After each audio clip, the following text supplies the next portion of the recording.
Hello and welcome. You're viewing the Citizens Journalist podcast, Mesa County Compass, that brings you the news that you can use from a different point of view. I'm Ruth. I'm Lisa. And together we are Mesa County Compass. Our goal is to create an informed, current, active citizenry armed with the facts. We will be covering what's new to you, what it means to you, what you can do about it, and provide you access to the decision makers when we can.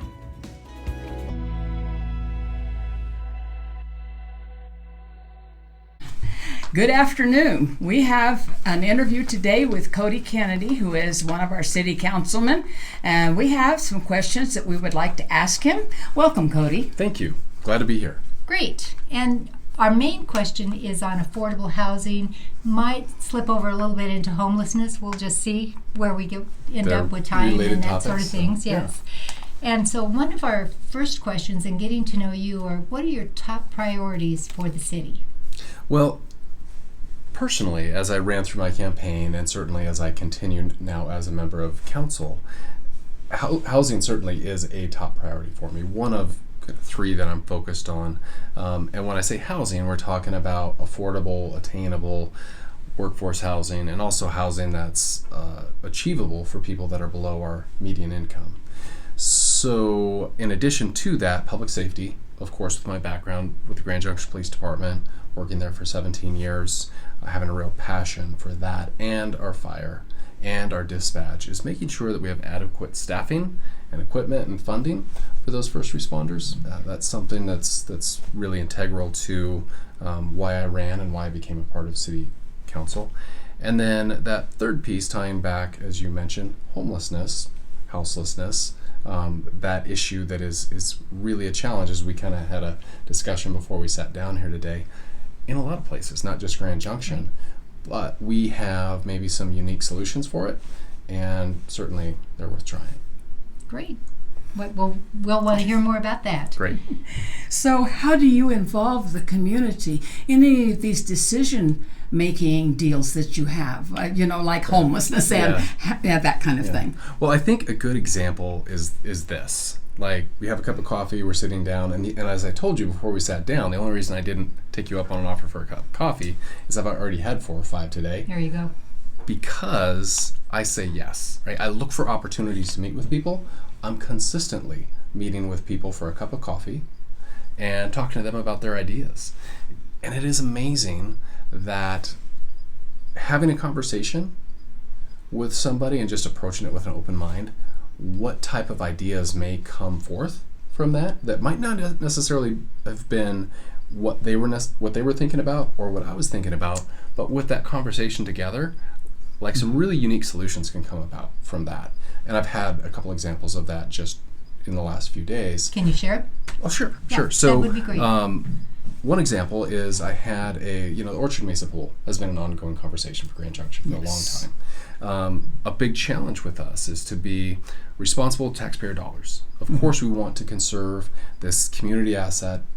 We want to let the residents of Orchard Mesa know that they matter and that they have amenities there. We also need to be accountable for how much money we're spending based on the amount it gets used and that type of thing. So I met with one of the group from the Orchard Mesa pool users that have been very organized and very diligent in trying to save the pool.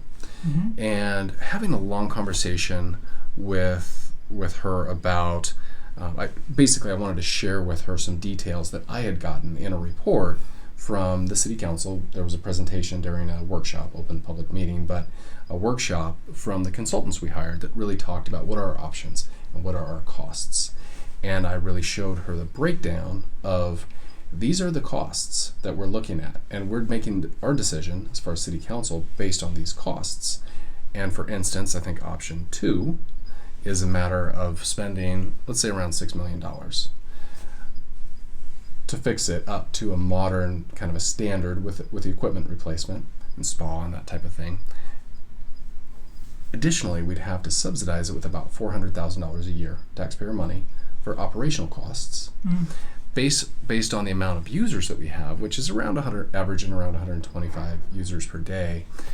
that still works out to almost a $30 subsidy per person per visit. And those numbers together they aren't fiscally responsible for us to make that kind of choice. And I explained that to her, and she was very understanding of that. But I said, here's the thing, like, let's have a conversation about how we can solve that. Like this is a math problem, right? And how can we bring that number down? And there are ways to maybe reach out to local contractors to say, hey, here's the numbers our consultants gave us. All the data, all the fine print, like, here, if you want to take a look at this, we'll pay you for your time. And this is Cody talking, not City Council, right?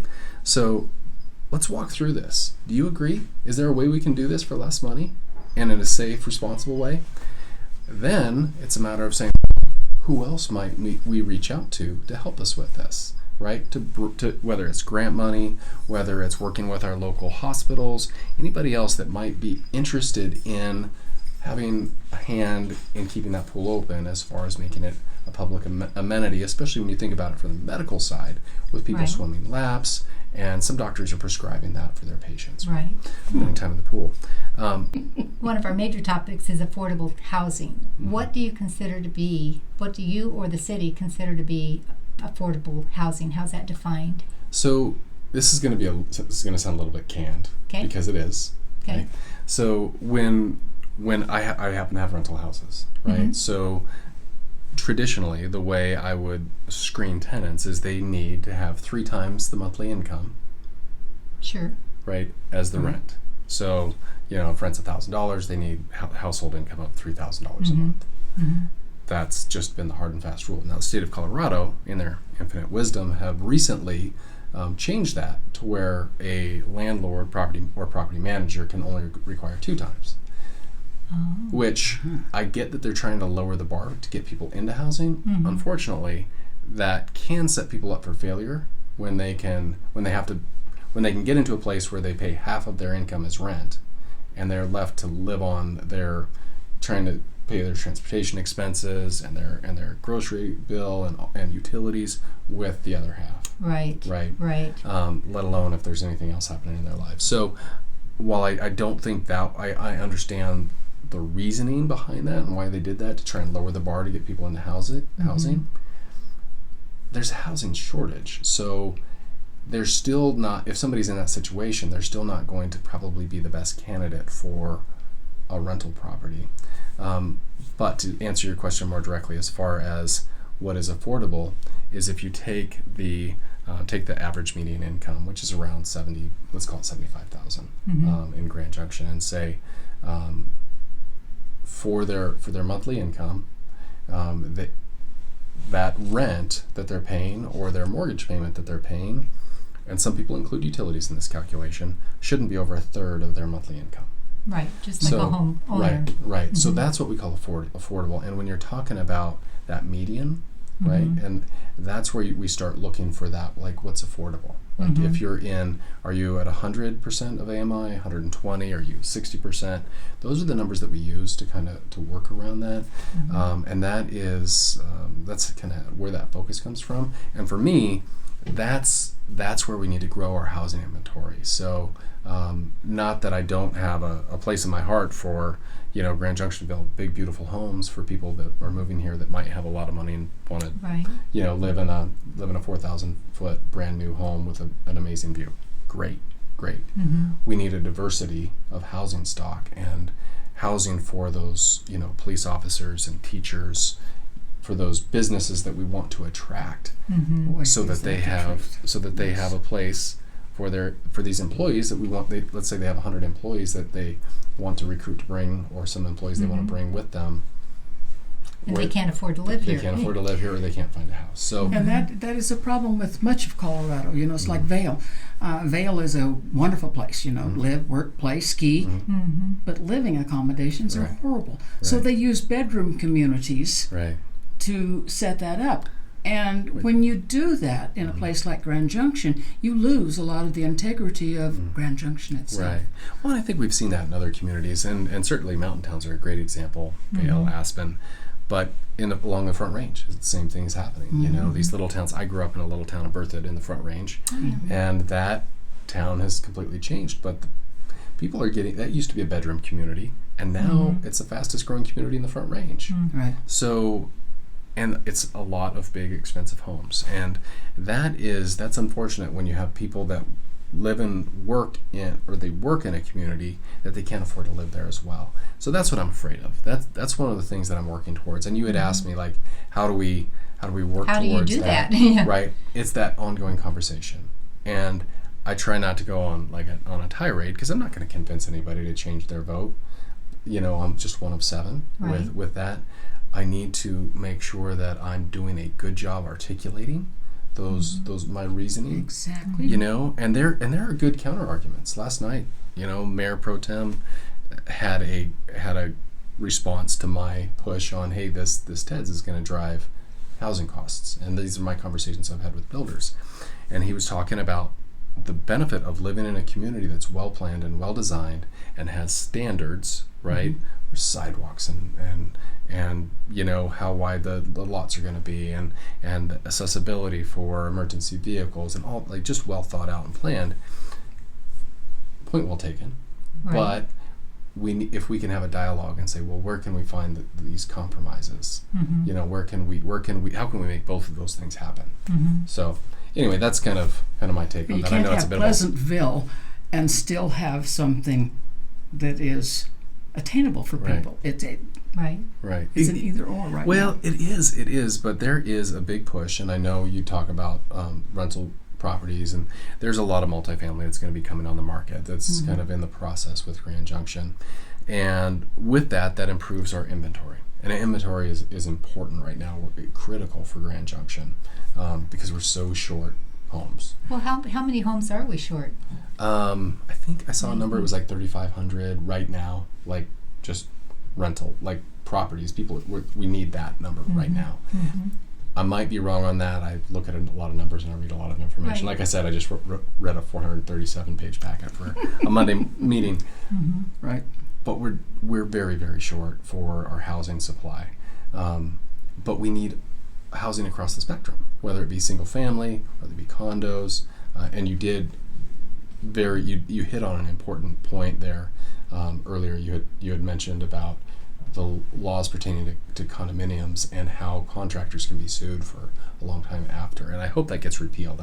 There's a lot of talk about that right now at the state level, and people that care about that very thing, because we do. And a point that you made, and I don't know if this is going to be in an outtake or not, but you had made a point about the individual ownership of residences.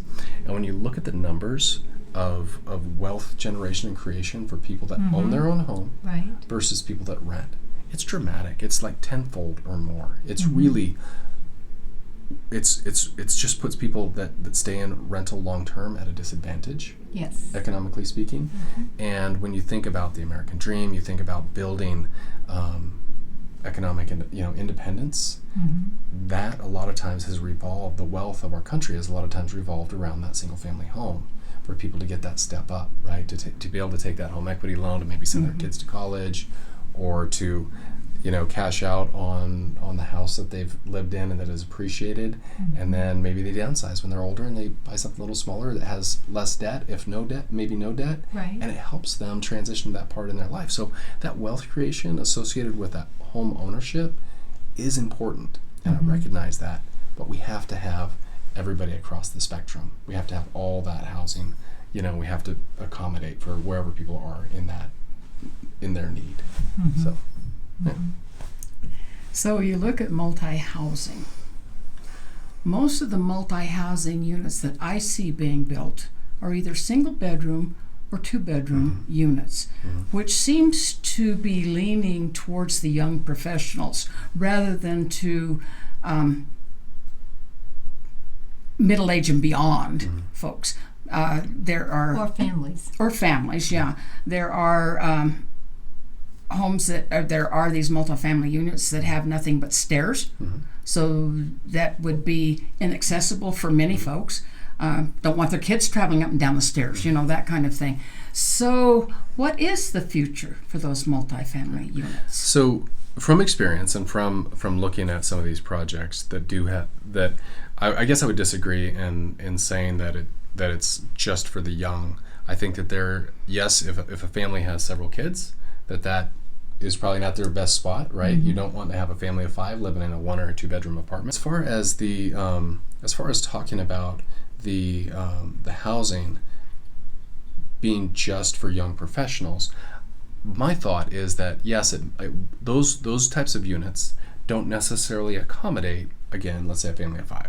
Right. But for, again, especially if there's an elevator, they will accommodate, or a ground floor unit. You can't discriminate based on somebody's physical ability, whether they can climb stairs or not. If they want to rent a 3rd floor walk up, no matter how old they are, you have to let them rent that. Right.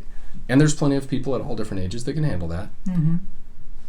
But I think that there's a lot of people that downsize, right, that come to our community that might be, if they've had kids, not everybody has kids, but if they've had kids, maybe they've left the home, like left the nest, and people are looking to downsize, so that it might be for an older individual or couple that want something smaller. It gives them opportunities. So I guess that would be my feeling, that there is a spot. I'm sorry to interrupt, but is that the 3,500 that we're seeing the need for, or who are those people that? Do you know anything about the demographics of the people that are currently needing to have that 3,500? Across the spectrum, okay. right? So there's everybody needs it. Yeah, so everybody. That's all types of housing. Okay. We have there's a new housing development coming into the Redlands called Redlands 360. That's on Easter Hill. So do you know where Easter Hill is? Yes. Okay, so that's all private property, and that is being developed. And over the years, it's a long term plan, but there will be 1,500 new homes out there, and that will be a mix of in single family, multifamily, all types of houses, and really an amazing project, and really done with a great mind towards open space, parks, connectivity, and it does provide for some great housing. And one of the wonderful things about the way the Redlands 360 project is presented, had a presentation on it last night, is that you don't have to have $1 million to have $1 million view. Like, their goal is to have some very affordable housing in a really spectacular place. So any of the current projects, because you see like the First Street project, and what I read in the paper is it was a joint project between the DDA, and we understand that they're a special tax district, and they wanted that development for market rate housing. But was it originally intended to be more affordable housing, and how did they get that grant, and how do other people get grants, and what kind of projects are we trying to create with the city, and why? So we're talking about the Junction, the Junction property at 200 Rood in the Old City Market location, and so that piece of property, let's call it 250 units. I think it's 240 some units, but we'll call it 250. There has been a lot of noise and about a lot of complaints about, hey, the city, gave them money and it's not affordable housing. Yes, once upon a time, in the original conversations about it, we were looking at having, I say we, I wasn't on council then, right, when all this happened. But I was going to council meetings and I was listening to these conversations, and there was a hope of having a portion of that be carved out for affordable housing. So people are inferring that somehow the city of Grand Junction, again, this was before I was on council, that somehow the city of Grand Junction gave them, let's say, $250,000, right? What happened was that the DDA, I believe, gave them some money, and I don't remember that number, but the city of Grand Junction waived some traffic impact fees and some plant impact fees that would otherwise have been assessed. And that's where that money comes from that people are talking about. So it's not real money. It's just a... Yes, exactly. It is kind of it is money, because it was money they would have gotten. Not. Exactly. And it's like, and there's another equation that I can talk about in a limited sense, in that when you look about foregone revenue is different in a way than money that, like, I'm just going to pull out my wallet and write a check and write a check and put cash on the table. It's a little different. Developers are still rightly concerned in that, hey, what about me? What about my project? Right? And I'm all about that, about incentivizing them. And I get them saying, well, this out-of-town developer, right? We're talking about a family-owned business from Greeley that has proven themselves in building a quality product. So yes, you're right to say if you're a builder in our area, to say, yeah, what about me? I'm paying fees through the nose, right? My project is would do a lot better if I was subsidized. Okay, right? Let's talk about that, because I agree. Right. And we need the inventory. But when we do forego those expenses and those traffic impact fees and those plant impact fees, that is foregone revenue that we were anticipating using for things like rebuilding Persego that we just talked about, the wastewater treatment plant. So how do we make that work? And is the benefit of having additional housing units something that the taxpayers should be paying, or that the cost of housing should bear? Because if we want units to be anywhere near affordable, like, it doesn't happen. So in this case, my understanding, again, I wasn't part of any of the meetings with the Junction project. That happened before I was in office. But my understanding is that if they couldn't close that gap, they just wouldn't have built. It would have just still been the city. Maybe another builder would have came in. Maybe it would still be the old city market building there sitting empty. Okay. But with the DDA's influence and them talking about that economic stimulus downtown, right, and what that kind of the economic multiplier it is, because we're not just talking about like a roof over somebody's head, a place for somebody to reside. We're talking about bringing people into the heart of Grand Junction and giving them a place to live. So there's a lot more to that to unwrap, and while I'm compassionate and I listen to the people that are talking about this isn't fair in a way that like, hey, what about mine? There was somebody that was doing a lot of that kind of complaining during my campaign. And interestingly enough, there's another project that's on Grand in the 9 and 1000 block of Grand called the Lofts on Grand. Right. They received a substantial, I think it was $500,000. I might be off on that. $500,000 subsidy through the DDA, which also gets money from the city of Grand Junction, to help them with the costs of remediation of asbestos from this building, and really with building costs, because money's fungible, right? So even for that builder that had all these issues about the Junction getting money, it's like, wait a minute, you're not even in the Downtown Development Association like envelope, and that they had to extend it to get you in so they could give you this money to offset your costs, because they do want that housing downtown. They do want those units downtown, even if they're not affordable housing, even if there's not the parking that we might sometimes expect in those because of changing zoning laws.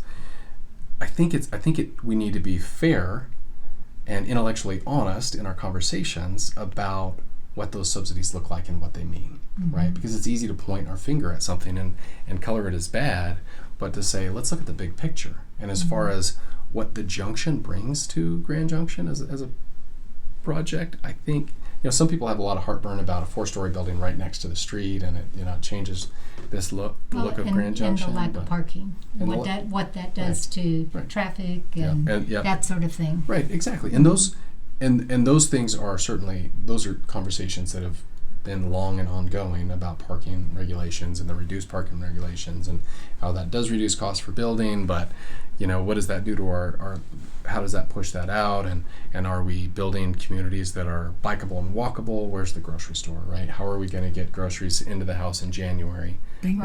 Right. So, and those are ongoing conversations. Literally, I have I'm sitting I was testifying, or not testifying, but I was in court today, reference a 2011 murder case just today. I'm sitting there on the 4th floor of the courthouse looking down at that empty lot where Burger King used to sit. And I'm just thinking about what grocery store we could possibly incentivize to be there, right? And that's kind of how we work and how we think, like, how do we make this happen? So anyway, I know that was long and rambling. No, and that's actually one of the things that we considered when you look at trying to create a place that you can't have a car if you don't have a spot to put it. But what do you do for a grocery store? Because nobody is going to ride their bike up to City Market on 12th and take any number of horses. Or go over the bridge to Safeway. Right, exactly. And those things are far, right. And who's going to, and is there grocery delivery services? Yeah, sure. But come on, let's be real. You need something in that downtown area, just like Clifton desperately needs grocery stores and what we call food deserts, right? Where how are you getting your You know, do you just go to the gas station to grab a gallon of milk? Or what about, you know, how do you ever get produce? And so those community markets are important. And how do we incentivize that? And I guess incentivizing is because we don't want the government to do everything. They're not the answer to every problem, but if you can incentivize somebody, how do you do that? And that's where I'm at. And so people get a little like wrapped around the axle, and I'm a bit of a conundrum for some people because like, oh wait a minute, he said he's a conservative, but he's for this subsidy or whatever. And it's like, no, I'm for actually waiving government fees on something so that this other thing can happen, and so that we can get this economic development, which is actually a multiplier, right? This isn't 1 + 2. This is 2 × 5, right? It's the math is just not what some people try to simplify it and cast stones in a way to make it seem like this, like there's this, you know, cabal going on, and there's, you know, some people are getting it, some people aren't. But it's not that. There's smart people working towards economic development and the sustainability of Grand Junction. So that's my take, is that while I believe myself to be, and I think I've proved myself to be a fiscal conservative, I think that there's smart investments that need to happen. And too often, people will hold their purse strings so tight, right? They never, you know, they sleep with their money under the mattress rather than ever putting it in the stock market for 40 years. Probably should have put it in the stock market for 40 years. Maybe you could retire instead of continuing to work and pile up that money under your mattress. That you're, you know, so it's just perspective, right? It's just different ways of looking at the same problem. Very good. And you said 2 things that these are, totally off the cuff. I've been bugging Ruth forever about, talk to me about the scooters. How do they work? Who brought that idea in? What do they do? And why? I mean, I think they're fine, but I just think so let's talk about that. Interesting. Yeah, so let's talk about that a little bit, because we don't get as many emails now, but we recently got an email from somebody that was pointing out that, hey, this scooter is parked in the middle of our darn sidewalk. Like, and one of our neighbor, and we have some elderly people in our household, makes the sidewalk unusable, and we put it out. One of our neighbors put it out in the street for us, and then the scooter company came by and took it out of the street and put it back on the sidewalk. I was like, I can see how that's a problem, right? Yes. I can see how it's a problem when people might be zipping down a sidewalk on Main Street or riding the wrong way on a one-way on those scooters, or like I get that. I'm not tone deaf to that. But we talk about in the terms we call it micromobility, right? And how those scooters are being utilized, because there's lots of good data on them, which gets to how are they used. And so we've had some people think, well, the city bought all these scooters or is putting all this money into it, and they're really not. It doesn't cost us a thing.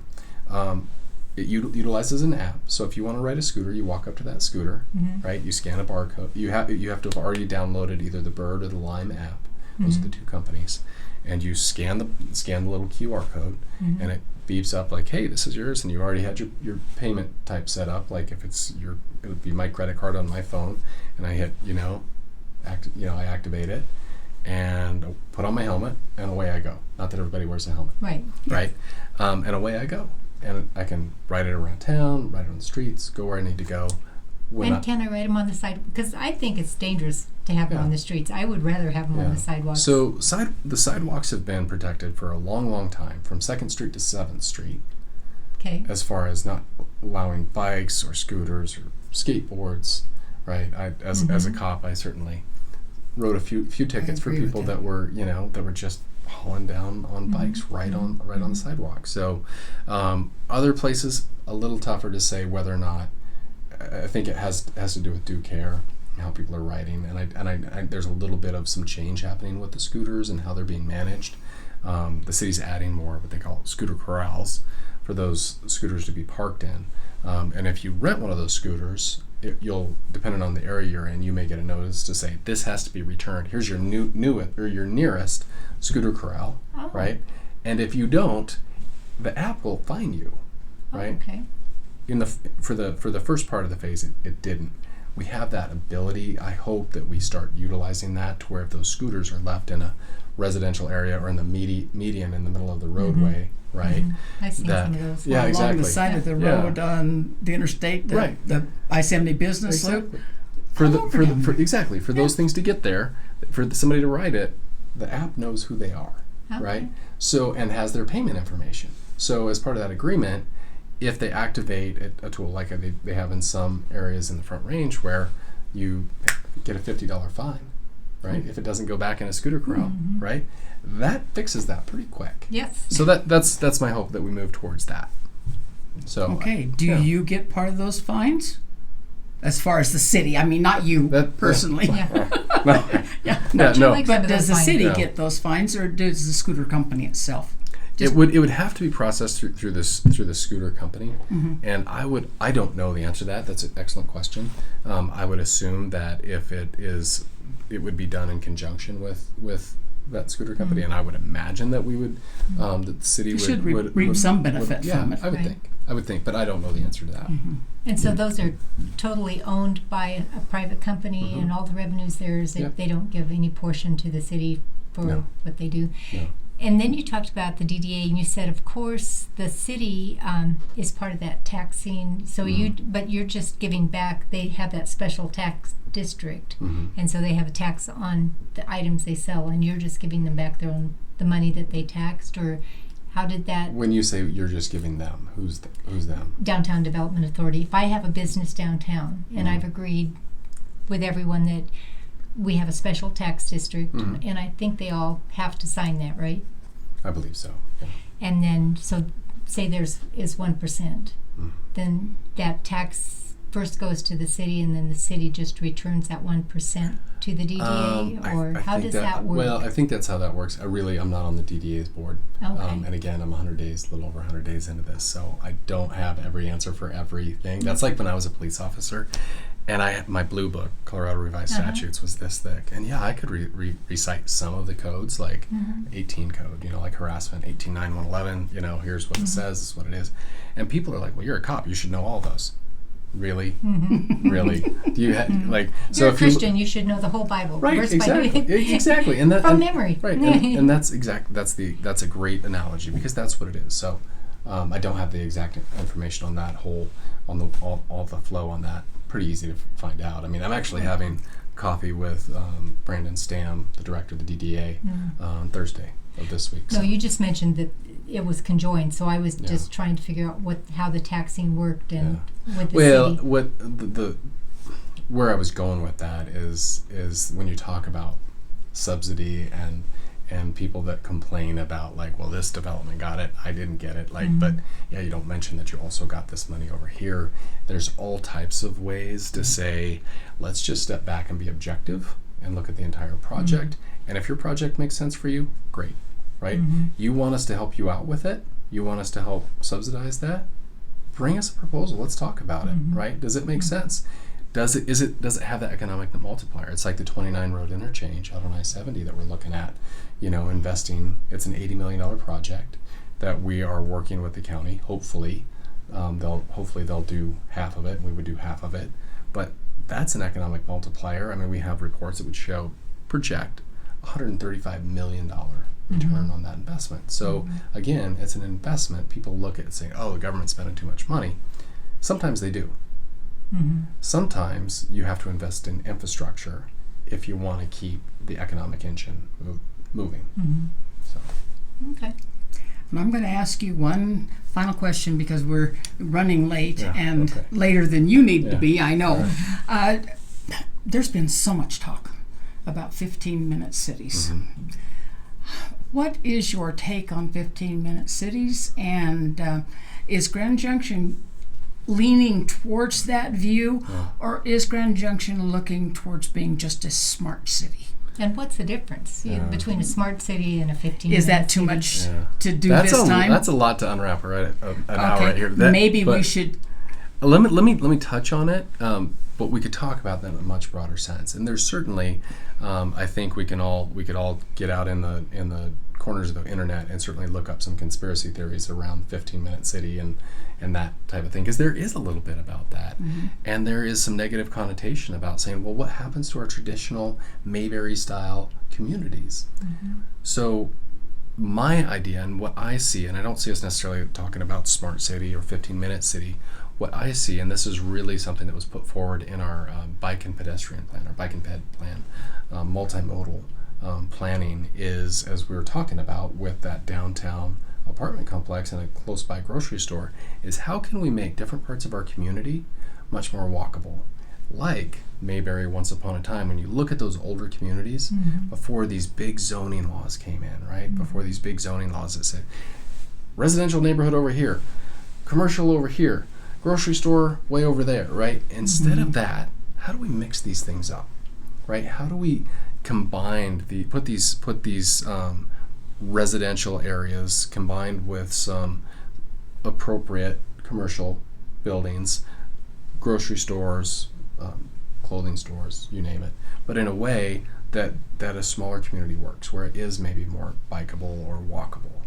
That to me makes sense. And I guess I wouldn't want to pigeonhole it as a 15-minute city or a smart city, because people have some people love that, some people hate that. But my take is that we need to be thoughtful about our process and about zoning and about how a community builds out. But ultimately, we have to have private businesses and private investors, and that's where that it has to make sense for them to do it. And that's where that role of government isn't necessarily to build and own housing. I mean, I think we've all seen failed housing projects. We think about Chicago, right? Right. The projects. But is there a way we can incentivize that? And that's one of the things with Grand Junction, bringing a ballot forward in this next election, where we will ask the voters to approve Grand Junction, to allow for a 99-year lease on city-owned property. So what might happen with that is that somebody like, and this is again Cody just throwing ideas out there, but somebody like Catholic Outreach or somebody like the Housing Authority would maybe get some grant funding or some state funding, and then lease from Grand Junction, not Grand Junction doing it, but maybe the Housing Authority coming in and building a property. We give them a very, very inexpensive lease. Really inexpensive. Let's call it $1 a year, just for an argument. It's not going to be that, but just for a number, like just to make. So it takes away that high cost of acquiring property that Grand Junction already owns. And we own some really key pieces that would work well for this. And then Housing Authority comes in, and maybe they build a 4-plex, or maybe they build an 8-plex in that space. Let's provide opportunities for people that might want to utilize a bike and might want to walk or might want to use a car. Like let's not zero out any of those. Let's give opportunities there, and in a way that are the future Grand Junction, whether it's 2-3 decades from now or a century from now, will benefit from. Okay, and since we don't have time, I really would like to know on the 99-year lease where those properties are located, and I don't know if you have time Sure, to. I can give you a few examples. So right up near, do you know where the rec center's going at Magic Park? Yes. On Patterson and up near 29, not quite to 29, but there is there's some frontage on the north side of the road below Magic Park that the city owns. That's not part of Magic Park. That would just be ideal for putting in multifamily close to the rec center, walking distance. It's along Patterson, but there's enough of a setback to do it in a way that I think makes sense. And that would be more the affordable housing or the That would, yes, or workforce housing. Workforce housing. So it doesn't have to, there's a whole distinction. We call it capital A affordable or small a affordable, just in the way we define those as far as the target market.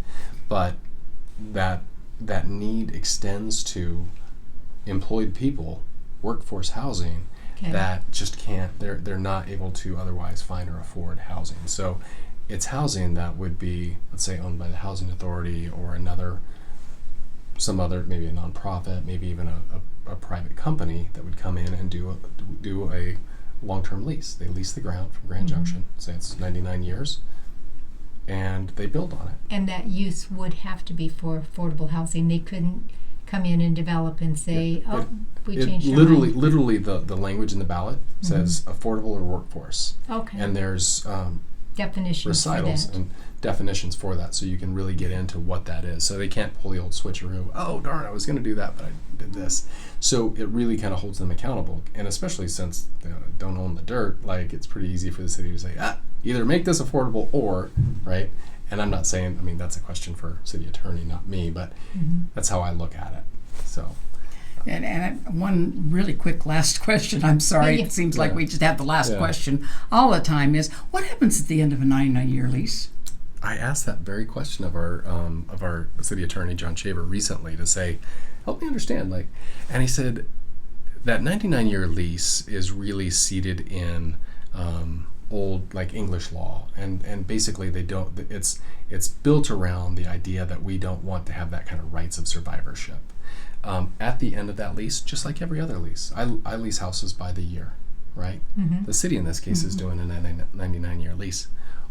If that building isn't way past its useful life, maybe it's been rebuilt twice in that amount of time, right? But the idea would be that the city would hopefully just renew that lease, right? Okay. Just like you might renew a lease on a rental house.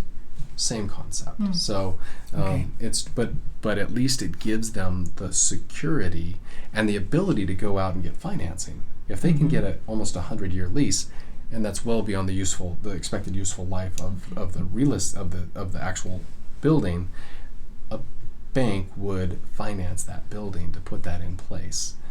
Projected revenues and all those things taken into consideration. Well, this has been really helpful, clarifying a number of things. It has been. We'd like to surely thank you, Cody, for joining us on our Compass podcast here, and I hope that we will have an opportunity to do this again. Great. We still have lots of questions to ask you. We'll move on to more topics. Yes. There's plenty to talk about. You've been watching Mesa County Compass, where we share the truth. You decide.